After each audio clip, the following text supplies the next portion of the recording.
Good morning, students. Myself Rakesh Srivastava from GVM Convent School, Basti.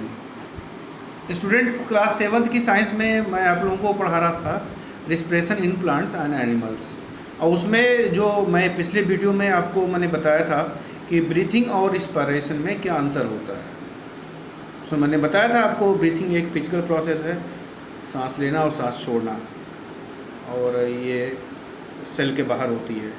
Respiration में मैंने बताया था जब सांस लेते हैं सांस छोड़ते हैं, इसके बीच में बहुत ही ज़्यादा एक जटिल केमिकल प्रोसेस होती है, और इस केमिकल प्रोसेस में ढेर सारे एंजाइम पार्टिसिपेट करते हैं और इस सेल के अंदर होता है। इस प्रोसेस को रिस्पिरेशन कहते हैं। तो ये तो मैंने बताया था ब्रीथिंग रिस्पिरेशन में आपको अंदर।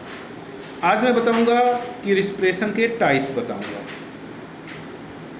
देखिए, रिस्पिरेशन दो तरह का होता है।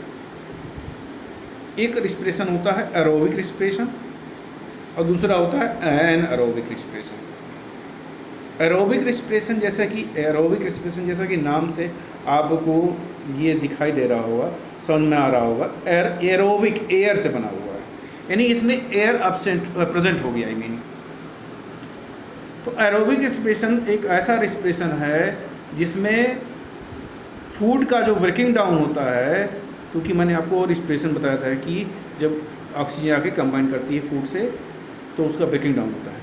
तो एरोबिक रिस्पिरेशन में फूड का जो ब्रेकिंग डाउन होता है वो ऑक्सीजन की प्रेजेंस में होता है, पर्याप्त मात्रा में ऑक्सीजन होनी चाहिए। ये जैसे हम लोगों में होता है, ह्यूमन बीइंग में और लार्जर एनिमल्स में और प्लांट्स में होता है। ये ऑक्सीजन की प्रेजेंस में ये रिस्पिरेशन होता है। रिएक्शन में क्या होता है? रिएक्शन ये दिया हुआ है। रिएक्शन में क्या होता है?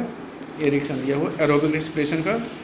इसमें देखो ये ग्लूकोज है, शुगर का फॉर्म है, ये शुगर का फॉर्म है, ग्लूकोज का फार्मूला है C6H12O6, और ऑक्सीजन इससे जाकर कंबाइन कर रही है तो कार्बन डाइऑक्साइड गैस निकलती है और वाटर निकलती है और ढेर सारी एनर्जी निकलती है। इसी एनर्जी से हम काम करते हैं। तो ये ग्लूकोज जो है आपका फूड है। ऑक्सीजन जाके जो हमने इनहेल किया था, जो अंदर लिया था, वो जाके इससे कंबाइन की और कंबाइन करके इसका ब्रेकिंग डाउन किया, तो बाई प्रोडक्ट के रूप में कार्बन डाइऑक्साइड जो हम छोड़ते हैं, वाटर निकलता है, जो सांस के रूप में वाटर वेपर के रूप में निकलता है और पसीने के रूप में निकलता है, और एनर्जी निकलती है। एनर्जी से हम काम करते हैं। तो इसमें जो है ऑक्सीजन की प्रेजेंस ज़रूरी है। लेकिन जो दूसरे तरह का रिस्पिरेशन होता है, जो कि बैक्टीरिया में होता है, ईस्ट में होता है, फंगस में होता है, उस तरह के रिस्पिरेशन को बोलते हैं एनारोबिक रिस्पिरेशन। जितने माइक्रो ऑर्गेनिज्म है उसमें बैक्टीरिया है और ईस्ट है, ये एक तरह का फंगस है। इनमें सब जो होता है क्या, ऑक्सीजन अब्सेंट होती है। जब ऑक्सीजन नहीं होती है तो ग्लूकोज से कार्बन डाइऑक्साइड मिलता है। कार्बन डाइऑक्साइड इसको ब्रेकिंग डाउन करता है और परिणाम स्वरूप जो एज ए रिजल्ट मिलता है अल्कोहल और एनर्जी मिलती है। एनर्जी कम मात्रा में निकलती है in comparison to aerobic respiration. और ये इस एनारोबिक रिस्पिरेशन इसलिए इसका नाम पड़ा एनारोबिक रिस्पिरेशन, क्योंकि इसमें एयर अब्सेंट है। और इसको फर्मेंटेशन भी कहते हैं। फर्मेंटेशन भी इस प्रोसेस को कहा जाता है एनारोबिक रिस्पिरेशन में। तो दोनों में डिफरेंस क्या है, एरोबिक और एनारोबिक? एरोबिक में ऑक्सीजन प्रेजेंट है, एनारोबिक में ऑक्सीजन अब्सेंट है, वहाँ कार्बन डाइऑक्साइड है।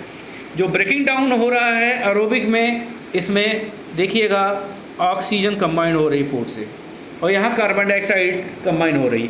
यहाँ एनर्जी एरोबिक में जो है निकल रही है, ज़्यादा निकल रही है क्योंकि ये हम लोग कम, लेकिन इसमें अल्कोहल और एनर्जी निकल रही कि कम मात्रा में निकलेगी। तो आप ईस्ट का नाम सुने होंगे। ईस्ट एक तरह का फंगस होता है और वो ब्रेड इंडस्ट्री में इसका यूज़ करते हैं। इसको हिंदी में खमीर कहते हैं। तो जहाँ ब्रेड वगैरह बनता है, बेकरी इंडस्ट्री होता है, या आपने देखा होगा इसमें जितने अल्कोहलिक बेवरेजेस हैं, जैसे विनेगर, सिरका जो बनता है उसके अंदर ईस्ट होता है, और जैसे ही वो ईस्ट अंदर जाता है सिरके के अंदर, ग्लूकोज से कंबाइन करता है और यही अल्कोहल और एनर्जी निकालता है। इसी से जो सिरका बनता है अल्कोहलिक बेवरेजेस बनता है। इसके अलावा बियर है, रम है। और इस प्रोसेस को जो ग्लूकोज कार्बन डाइऑक्साइड बस मिल करके अल्कोहल और एनर्जी बना रहा है, इस प्रोसेस को फर्मेंटेशन कहते हैं। तो इसका यूज़ आपने देखा अल्कोहलिक बेवरेजेस बनाने में हुआ, बियर, रम या सिरका बनाने में होता है, और ब्रेड इंडस्ट्री में भी इसका यूज़ करते हैं जिससे ब्रेड वगैरह बनता है। देखो ब्रेड अगर फूल रही है तो इसमें वही कार्बन डाइऑक्साइड है जो निकलती है, और ईस्ट के कारण ये फूल जाता है, इसमें फ्लूफी हो जाता है। ये वाइन बियर है, ये फर्मेंटेशन प्रोसेस हो रहा है। तो आपको क्या करना है, आपको वर्क जो है ज़्यादा नहीं दे रहा हूँ मैं आज आपको, टाइप ऑफ रिस्पिरेशन लिखना है, उसमें एरोबिक लिखेंगे। एरोबिक के ये आप डिफिनीसन लिख देंगे कि इसमें ऑक्सीजन प्रेजेंट होती है इस तरह के रिस्पिरेशन में, और फूड से कंबाइन करती है, और निकलता क्या है, ये कार्बन डाइऑक्साइड, वाटर और एनर्जी। लेकिन दूसरा जब लिखेंगे एनोबिक रिस्पिरेशन लिखेंगे, उसमें बताएंगे कि फूड इसमें ऑक्सीजन जो है एब्सेंट रहेगी, कार्बन डाइऑक्साइड यहाँ ग्लूकोज से कंबाइन करेगी, अल्कोहल निकलेगा, एनर्जी कम मात्रा में निकलेगी। तो आपको बस यही लिखना है, इतना लिख करके आप ग्रुप में सेंड कर देंगे। यही आज का वर्क है। नेक्स्ट टर्न पे मैं आपको जो एक्सप्लेन करूँगा वो आपको बताऊँगा कि रिस्पिरेशन डिफरेंट एनिमल प्लांट्स में कैसे होता है।